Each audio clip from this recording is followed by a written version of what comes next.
A'udzubillahi minasyaitonirrajim. Bismillahirrahmanirrahim. Assalamualaikum warahmatullahi wabarakatuh. Innal hamdalillah nahmaduhu wa nasta'inu wa nastaghfiruh wa na'udzubillahi min syururi anfusina wa min sayyiati a'malina. May yahdihillahu fala mudhillalah wa may yudlil fala hadiyalah. Asyhadu an la ilaha illallah wahdahu la syarikalah wa asyhadu anna Muhammadan abduhu wa rasuluh. Allahumma salli wa sallim wa barik ala hadzal nabiyil karim wa ala alihi wa sahbihi ajmain. Bapak-bapak pengurus masjid yang saya hormati, Bapak Ibu orang-orang tua yang saya muliakan, hadirin hadirat yang semoga kita semua senantiasa dirahmati oleh Allah. Amin ya rabbal alamin.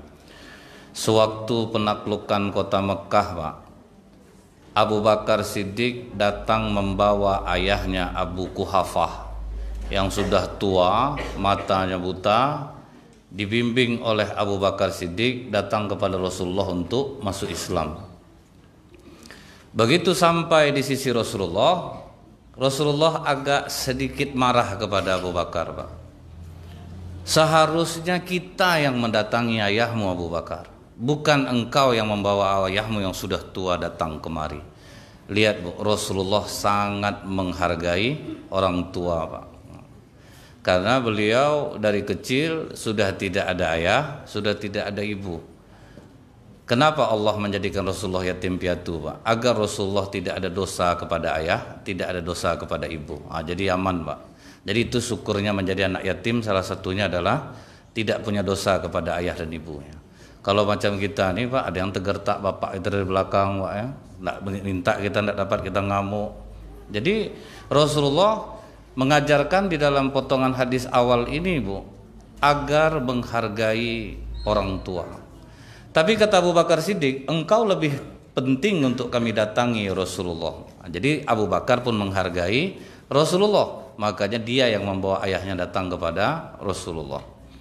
Nah, kalau kita lihat, Bu, di awal ini Rasulullah mengajarkan untuk menghargai orang tua, mengajarkan kepada kita untuk saling menghargai, Pak. Jadi kalau kita dihargai orang, kita harus balik menghargai. Bahkan dianjurkan orang memberi penghormatan kepada kita, kapan perlu kita lebih menghormatinya. Orang mengucapkan assalamualaikum, kita nyambung, Pak, waalaikumsalam warahmatullahi wabarakatuh. Akan lebih banyak kita memberi dia, Pak. Jadi ini sangat dianjurkan dalam Islam, adanya rasa saling menghargai ini. Contohnya, Pak, ya, Zaid bin Sabit itu masuk Islam umur 13 tahun. Bertepatan dengan waktu perang Badar, Pak, Zaid bin Sabit ini sempat mendaftar untuk ikut perang Badar.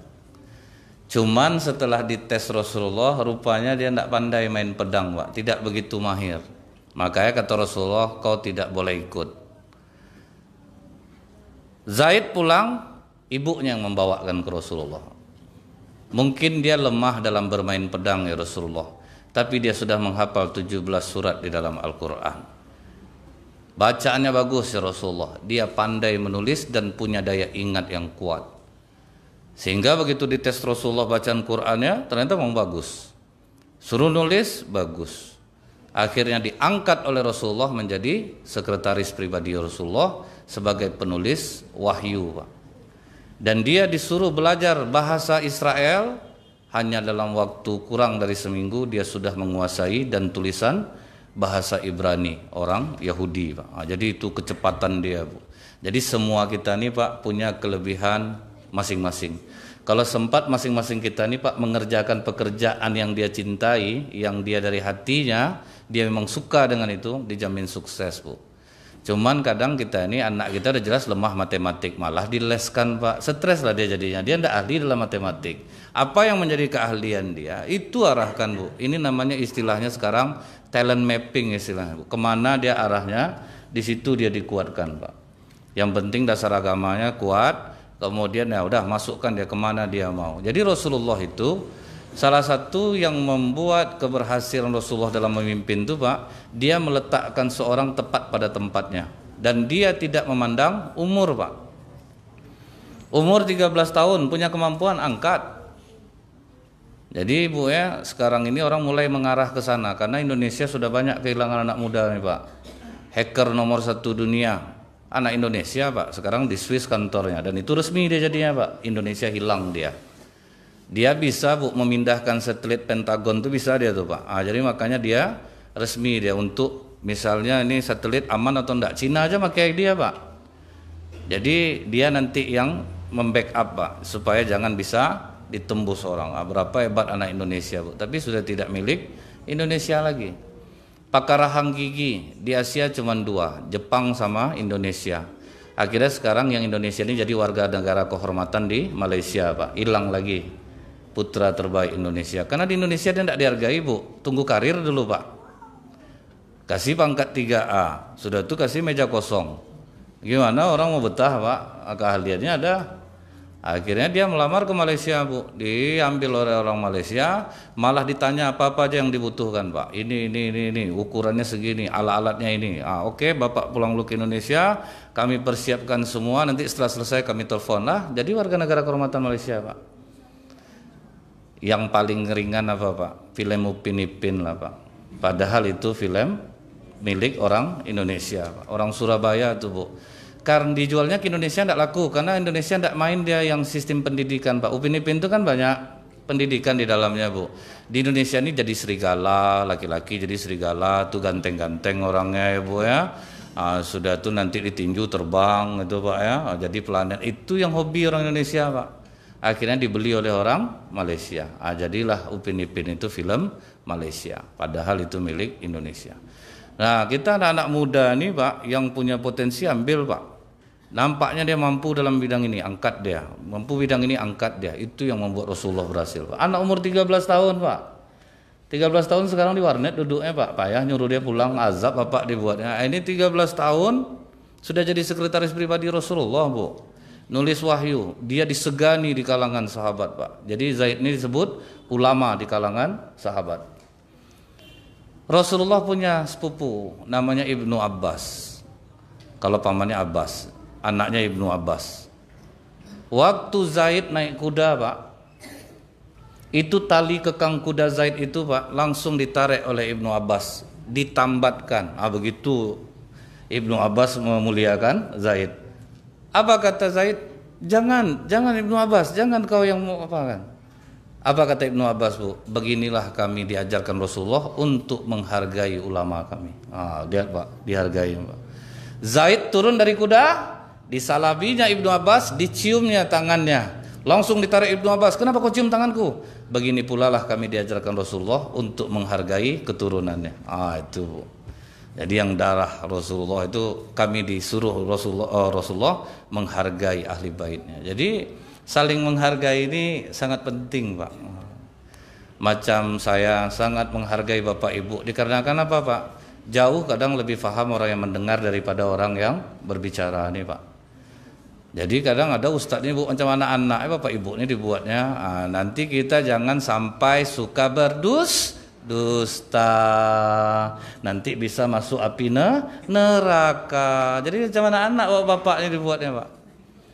Jadi pernah saya terkejut loh Bu, jamaah nanya Ustadz, saya mau nanya Ustadz, ini apa kata Ustadz nih Pak? Kemana aja Ibu tadi ya? Tidak dengar saya. Apa aja kerja Ibu selama ngaji? Itu Pak. Jadi kadang-kadang Bu itulah pentingnya saling menghargai itu Pak. Jadi Rasulullah mengajarkan ini, kita mesti saling menghargai satu sama lain. Yang tua menyayangi yang muda menghormati yang tua. Nah kemudian Pak, di potongan hadis di awal ini Rasulullah juga sangat menganjurkan umatnya untuk menghargai orang tua walaupun bukan orang tua kandungnya. Mungkin Bapak Ibu masih ingat satu hadis yang pernah juga saya jelaskan, masih dalam kitab sirah juga.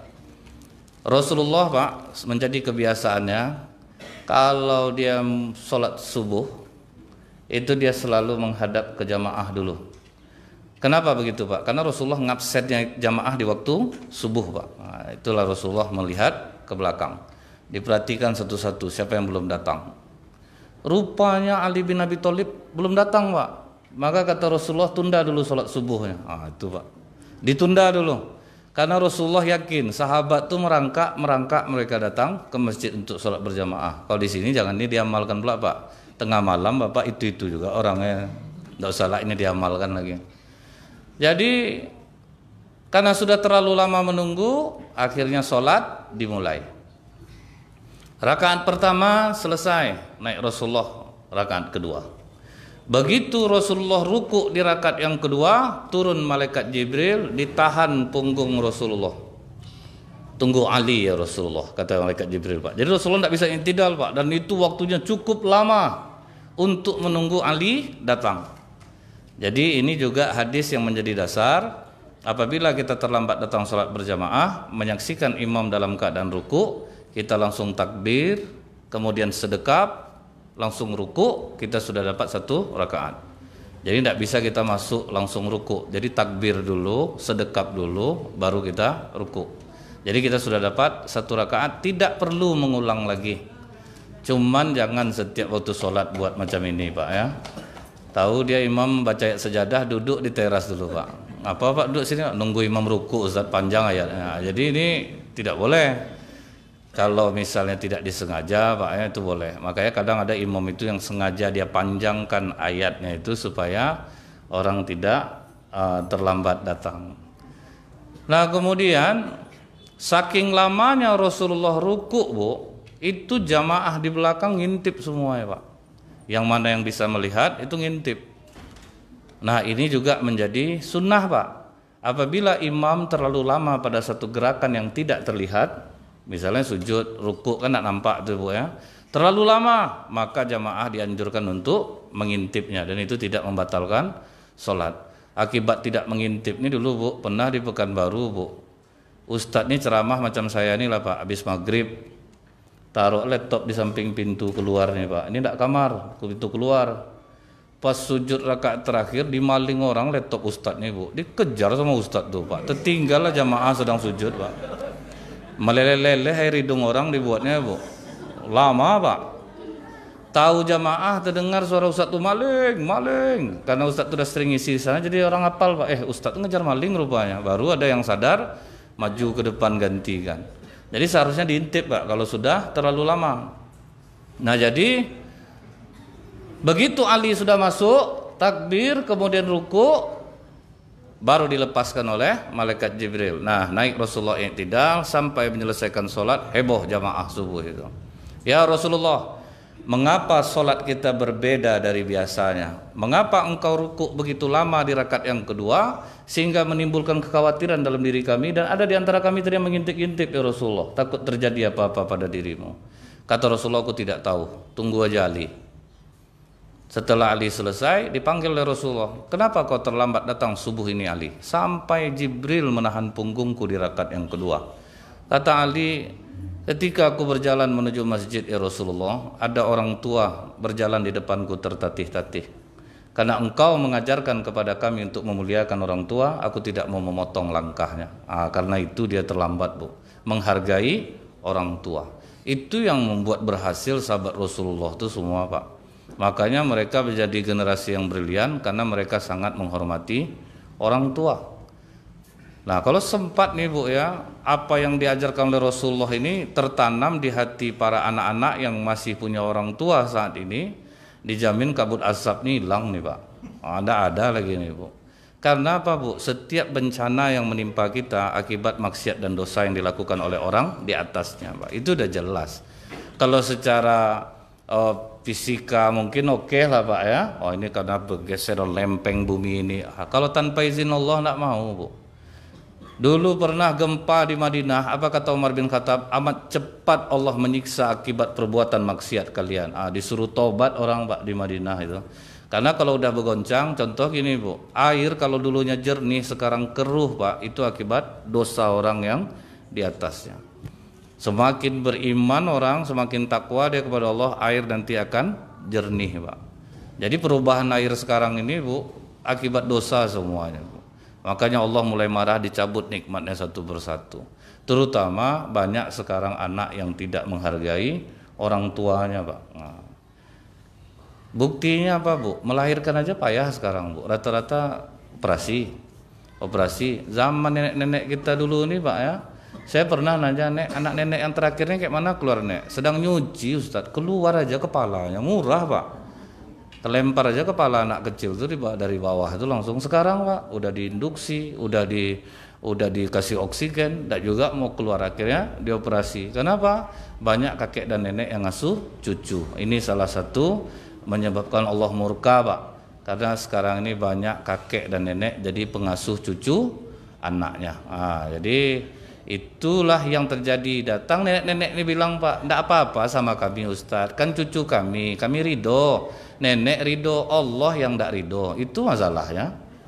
Jadi jangan nenek kata nenek sayang, kakek sayang sama cucu, ngasuh cucu, itu berarti ngancurkan anak namanya itu Pak. Janganlah pindah lagi dari rumah ini nak, lengang mama, enggak ada ngawanin mama, itulah akibatnya Pak, hancur hidup anak itu jadinya. Maka Rasulullah menganjurkan untuk tidak satu rumah sebetulnya Bu, dengan orang tua, supaya jangan nanti terjadi hal-hal aib yang banyak nampak. Kadang perasaan orang tua ini dia udah namanya sensitif ya Pak ya, dimarahin anak artinya yang kena tahu betul aku menumpang sama dia gitu. Jadi begitu nanti jadinya serba salah menjaga rasa. Nah kalau kita perhatikan Bu, bagaimana cara sahabat kepada orang tuanya, ini kita bisa melihat Pak. Ada seorang yang menggendong ibunya waktu tawaf, tapi ini bukan Wais Al-Qarni. Dia menggendong ibunya waktu tawaf, kemana-mana dia gendong. Dia nanya ke Ibnu Umar, anak Umar bin Khattab, aku gendong ibu aku ini bolak-balik, tawaf aku bawa, kira-kira udah bisa enggak aku balas jasa ibu aku?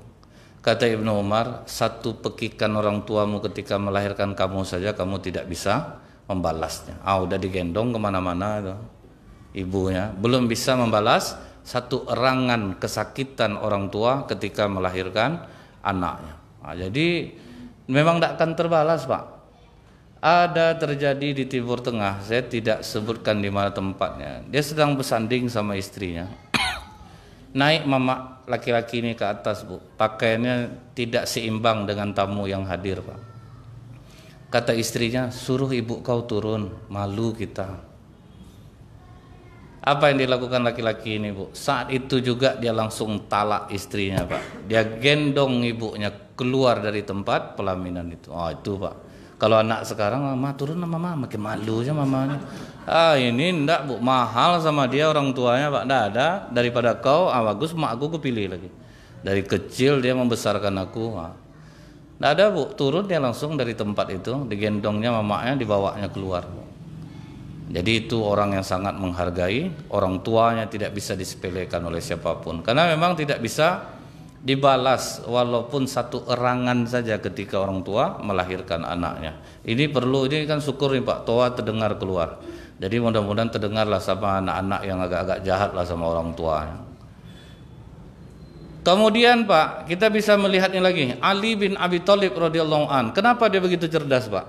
Sampai kata Rasulullah Bu, Ali ini ibaratnya aku pintu kata Rasulullah, dia gudangnya. Jadi Ali inilah selalu yang menjelaskan kepada para sahabat Pak tentang sesuatu yang tidak mereka mengerti. Makanya Ali ini sering dipakai oleh Umar bin Khattab jika dia susah untuk menjawab pertanyaan orang. Mungkin kalau kita masih ingat, pernah pendeta mendebat Umar bin Khattab, wahai Umar, kapan pintu langit terkunci? Kapan pintu langit itu terbuka? Bingung Umar bin Khattab Pak. Siapa yang jawab jadinya?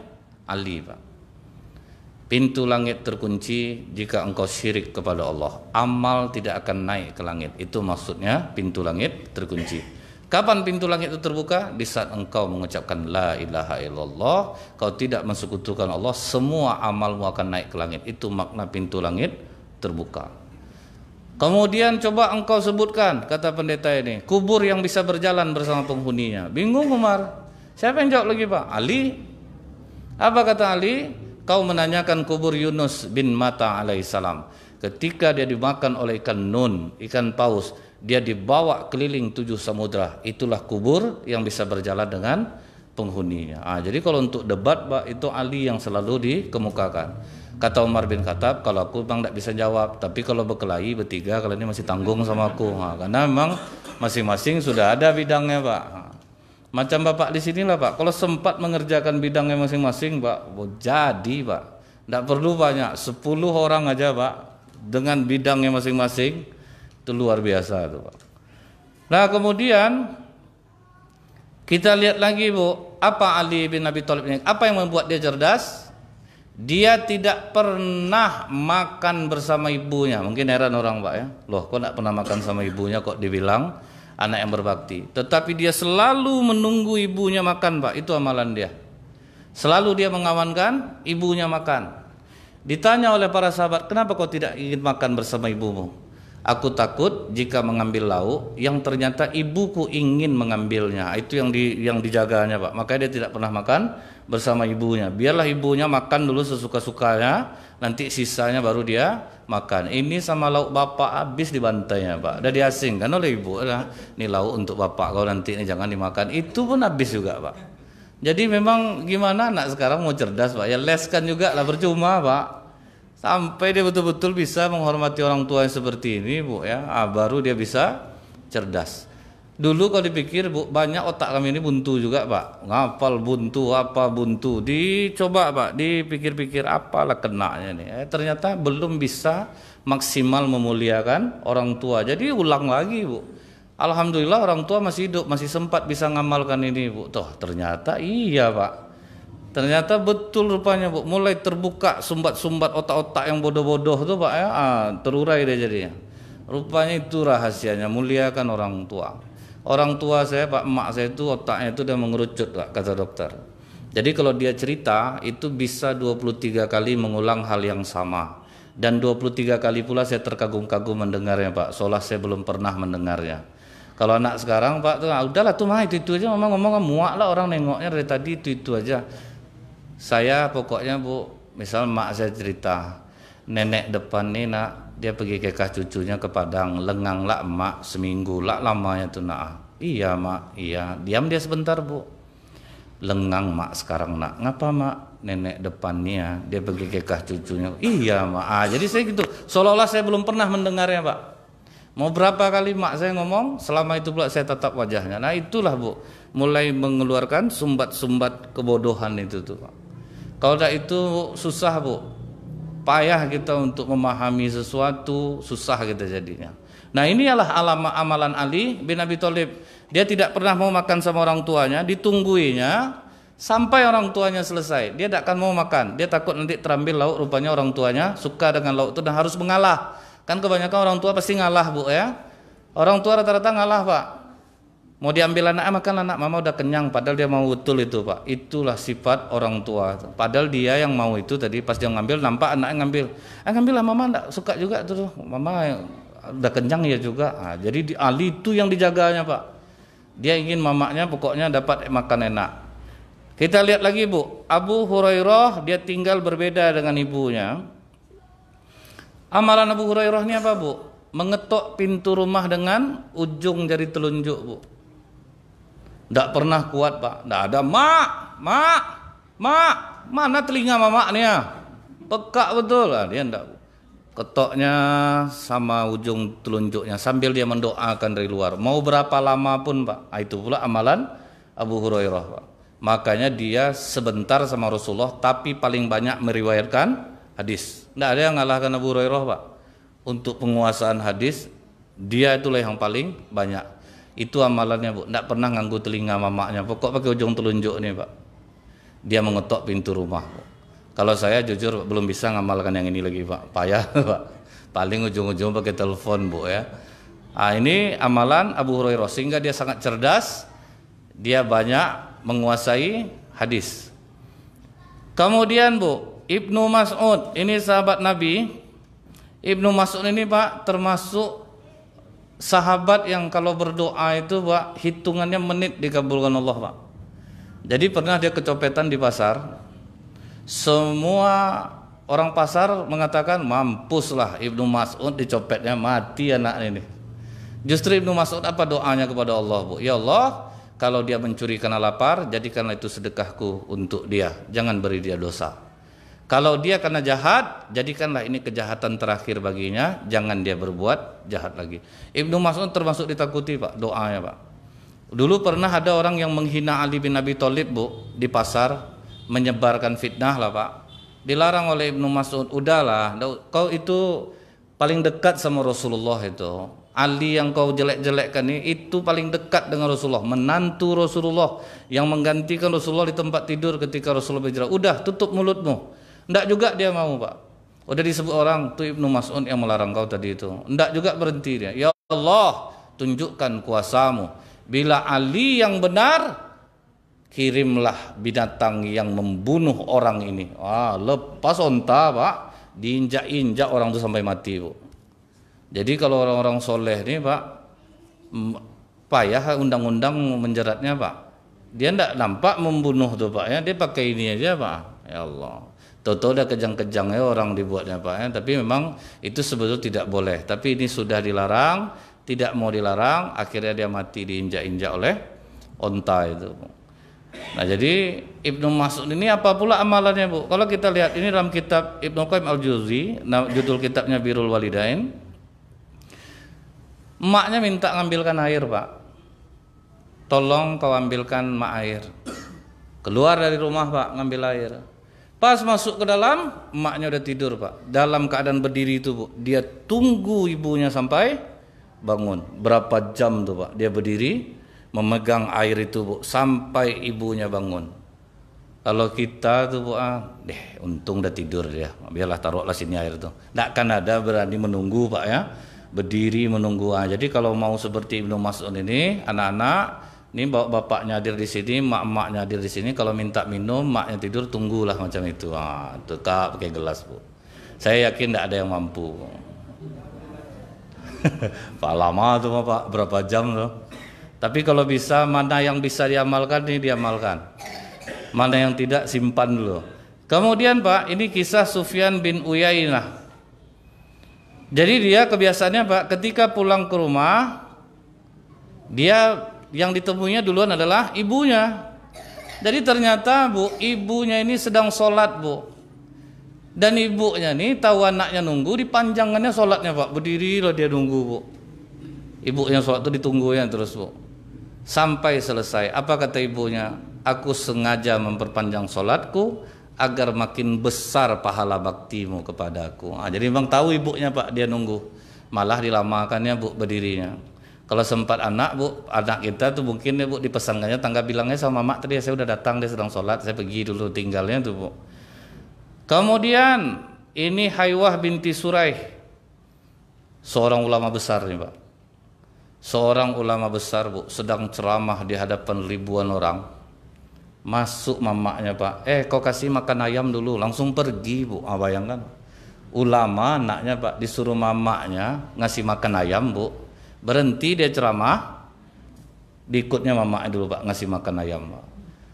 Lihat Bu, jadi kalau di depan orang tua tidak ada anak ini yang pejabat, tidak ada yang ulama Pak. Di depan orang tuanya tidak ada. Ini paling Bu kadang digertaknya mama harganya aku sedikit, mak orang banyak di sini, aku mama gitu kan. Ada Bu langsung pergi, dia pulang, dia kasih makan ayam, selesai baru dia balik. Itulah seorang ulama besar, tapi tunduk di bawah orang tua. Itu yang membuat dia menjadi ulama yang sangat cerdas dan brilian. Lihat Ustadz Somad Bu, itu Bu orang tua di atas segala-galanya Bu. Wajar Ustadz Somad itu sampai segitu berhasilnya Pak ya, suksesnya. Dikarenakan apa? Kita semua tahu Pak bagaimana dia sangat mencintai ibunya. Ibunya di atas segalanya bagi beliau itu. Nah itulah yang menyebabkan beliau diangkat oleh Allah derajatnya. Kalau profesor doktor dalam bidang agama banyak bukan baru nih Pak. Tapi kenapa beliau yang diangkat Allah? Salah satunya adalah karena dia sangat memuliakan orang tua. Kemudian Pak, ini kita bisa melihat lagi Muhammad bin Sirin pada pemerintahan Utsman bin Affan. Itu harga sebuah pohon kurma itu Bu, kalau kita uangkan Pak, 70.000 dirham itu kali 70.000 satu dirham.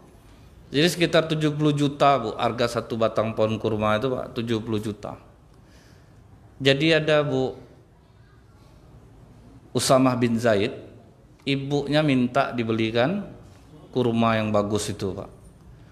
Cuman mau ngambil apanya, Pak? Mau ngambil dalam batangnya itu, jamar namanya. Itu yang mau berwarna putih, itu yang mau diambil, Bu. Akhirnya dia beli, Pak, 70 juta.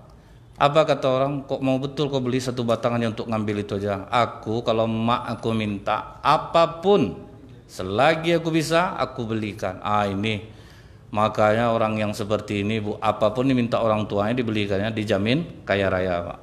Ini kadang ibunya minta beli deh, mak, nggak usah dunia juga yang mama pikirkan lagi, zikir-zikir aja lah mama. Padahal dia nak mau belikan, Pak, ya. Pokoknya apa saja yang dia minta bisa dibelikan, belikan. Maka hidup akan bahagia. Nah, makanya begitu Abu Quhafah ini masuk Islam, itu Rasulullah nanya ke dia dulu, Bu, sudah siapkah kau menerima Islam? Kata ya Abu Bakar Siddiq, sudah ya Rasulullah. Maka bersyahadatlah Abu Quhafah yang sudah tua umurnya ini, dapat hidayah, dia masuk Islam. Tetapi Abu Bakar menangis, Bu, ketika menyaksikan ayahnya masuk Islam. Orang semua bertakbir, Abu Bakar menangis. Ditanya oleh Rasulullah, kenapa kau menangis, Abu Bakar? Bukankah seharusnya kau bergembira? Kata Abu Bakar Siddiq, aku jauh lebih bergembira ya Rasulullah kalau yang masuk Islam ini adalah pamanmu Abu Thalib. Itu yang akan membuat aku bahagia. Dibanding dengan bapakku masuk Islam, jauh aku lebih senang kalau Abu Thalib yang masuk Islam. Jadi sahabat Rasulullah ini, Bu, Rasulullah itu jauh lebih tinggi di hati mereka daripada keluarga mereka sendiri. Nah, itulah baiat mereka kepada Rasulullah, Pak.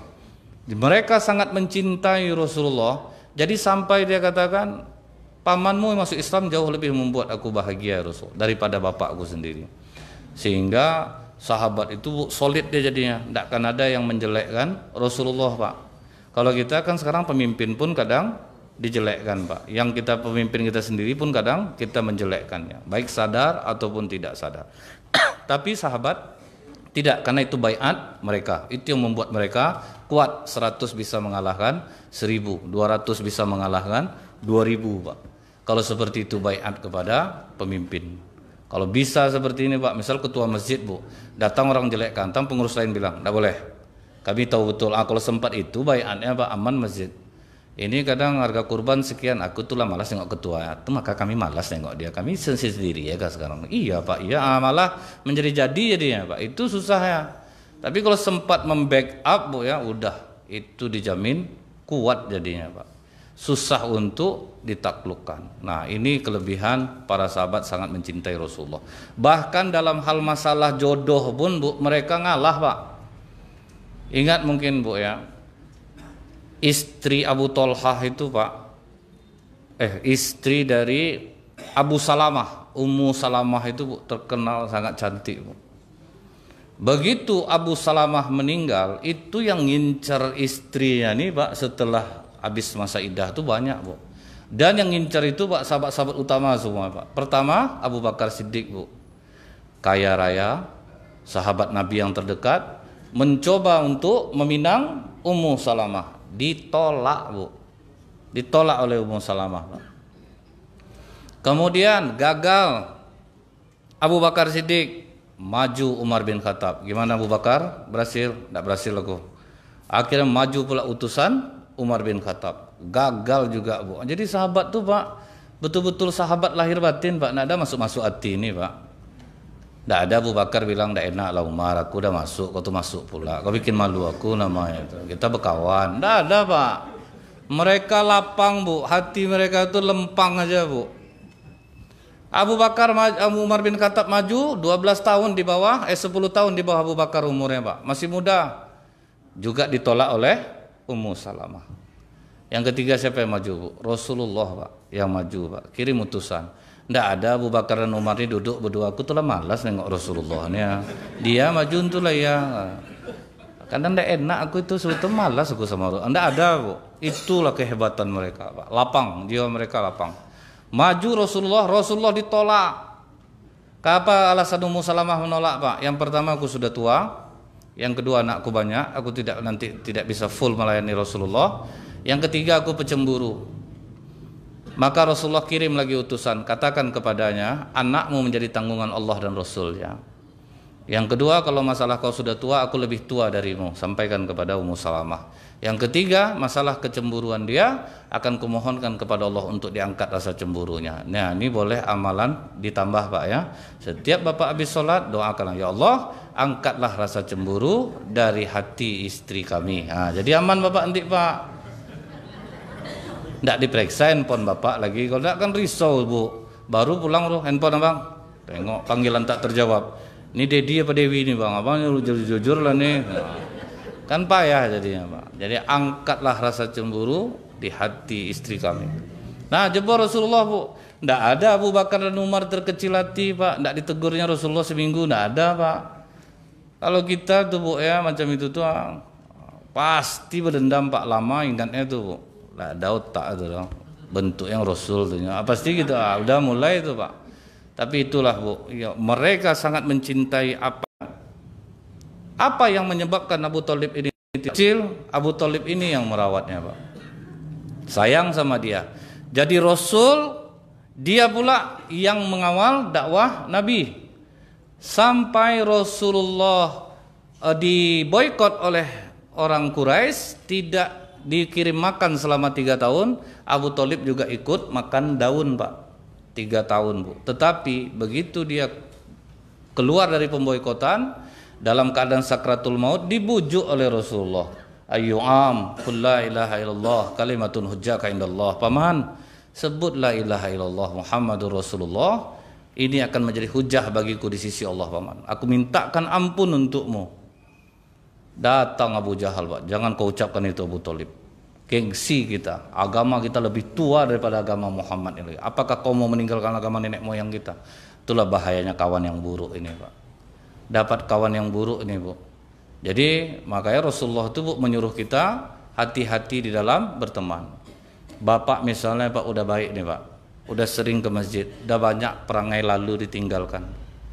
Akhirnya punya misi lah Pak, aku ingin lah kawan-kawan aku berhijrah. Gabung Bapak duduk lagi Pak. Alamat Bapak yang terbawa Pak, bukan Bapak yang membawa mereka. Karena orang-orang buruk ini Bu, dia menggampangkan dosa. Balik kita ingat balik Pak. Itu tuh banyak orang susah hijrah itu karena itulah Bu.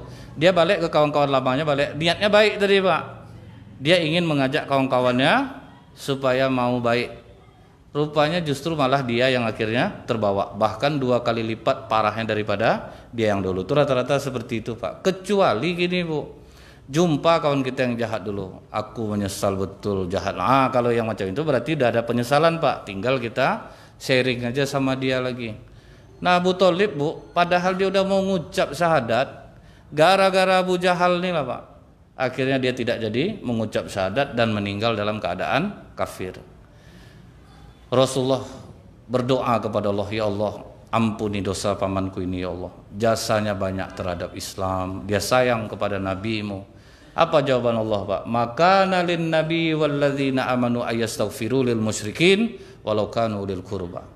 Tidak pantas bagi seorang nabi dan orang-orang beriman memohonkan ampun untuk orang musyrik walaupun keluarganya sendiri. Tidak bisa Pak. Banyak jasa terhadap Islam Pak, tetap tidak diterima. Maka kadang saya banyak nengok orang Islam ini latah Pak. Kawannya Kristen meninggal, semoga Allah menerima. Dari mana dia tahu itu tuh Bu ya? Semoga Allah mengampuni dosa-dosanya. Yang boleh kita minta apa Bu? Kepada untuk orang non-muslim itu, ya Allah karuniakanlah hidayah kepada mereka. Tuntunlah mereka kepada hidayahmu. Sedikit-sedikit kita buat seperti di Inggris Bu. Di Inggris itu ada satu taman. Itu tuh di situ Bu ya, boleh orang berdebat dengan orang-orang Islam. Jadi di situ banyak Islam masuk jadinya Pak. Jadi taman itu mengkhusus Bu. Siapa yang mau berdebat soal Islam di sana. Dan pendebat Islam semua Pak, belum ada yang bisa ngalahkan lagi Pak di situ. Termasuk pastor-pastor sendiri Bu, nggak bisa ngalahkan mereka Pak. Jadi di Inggris itu tidak kuat Islam Bu. 5.000 orang masuk Islam dalam 1 tahun Pak. Sampai gereja udah kosong semua Bu. Gereja kosong itulah dibeli umat Islam dijadikan masjid. Jadi orang sekarang boleh Bu tuh terbuka di sana untuk berdebat. Nah inilah yang membuat sedih hati Rasulullah. Pamannya meninggal dalam keadaan tidak Islam. Sedikit yang terakhir di hadis ini Pak. Waktu sudah selesai masuk Islam, Abu Quhafah pulang. nampak oleh Rasulullah rambutnya penuh dengan uban, pohon sakomah, seperti pohon sakomah, uban semuanya. Kata Rasulullah, Abu Bakar, warnai itu, tapi jauhi warna hitam. Nah, disinilah terjadi perbedaan pendapat ulama. Kalau usia masih muda, kata Syekh Yusuf Qaradawi, Grand Syekh di Mesir, kalau usia masih muda, maka boleh mewarnai dengan warna hitam. Tapi kalau sudah seperti Abu Quhafah, udah banyak kerutannya Pak, maka tidak boleh mewarnai dengan warna hitam. Yang boleh apa Bu? Warna selain hitam, merah, oranye. Tapi timbul lagi kesepakatan ulama. Bila di suatu negeri yang memakai warna itu bukan identik dengan orang-orang Islam, maka harus dijauhi warna itu. Walaupun dibolehkan Bu. Misal Bapak udah tua, oh boleh warna merah, Bapak catlah warna merah Pak. Jadi anak pang Bapak di Indonesia Pak. Anak pang Bapak di rupanya Pak. Ini anak musik Bapak nih, karena yang banyak mewarnai dengan itu bukan orang-orang Islam. Jadi itu pun dijauhi, walaupun itu sunnah, tapi itu mesti dijauhi Pak. Jadi tidak semua sunnah yang mesti harus diikuti, harus disesuaikan juga dengan kondisi. Jadi yang dilarang oleh Rasulullah, kata Ibnu Abbas apa Pak? Warna hitam seperti tembolok merpati, hitam mengkilat Pak. Itu yang harus dijauhi. Sekarang sudah ada warna burgandi, nah itu boleh dipakai, karena kata Rasulullah orang Nasrani dan Yahudi dia tidak mau mewarnai rambutnya. Jadi orang Islam mesti menyelisihinya. Jadi kapan boleh orang tua mencat rambut warna hitam? Saat perang, maka itu sangat dianjurkan Pak, supaya tampak muda dan gagah. Tapi kalau di hari-hari biasa yang sudah berkerut, jangan dicat warna hitam. Imam Syafi'i pun mengharamkannya. Tapi kalau imam yang lain mengatakan makruh tanzih, dibenci Pak, itu maksudnya. Karena kalau orang tua udah berkerut Bu, cat warna hitam ya bolok lah bentuknya Pak, aneh lah bentuknya gitu Pak ya. Tapi kalau masih muda, banyak uban itu bolehlah diwarnai. Subhanakallahumma bihamdika asyhadu alla ilaha illa anta astaghfiruka wa atubu ilaik. Assalamualaikum warahmatullahi wabarakatuh.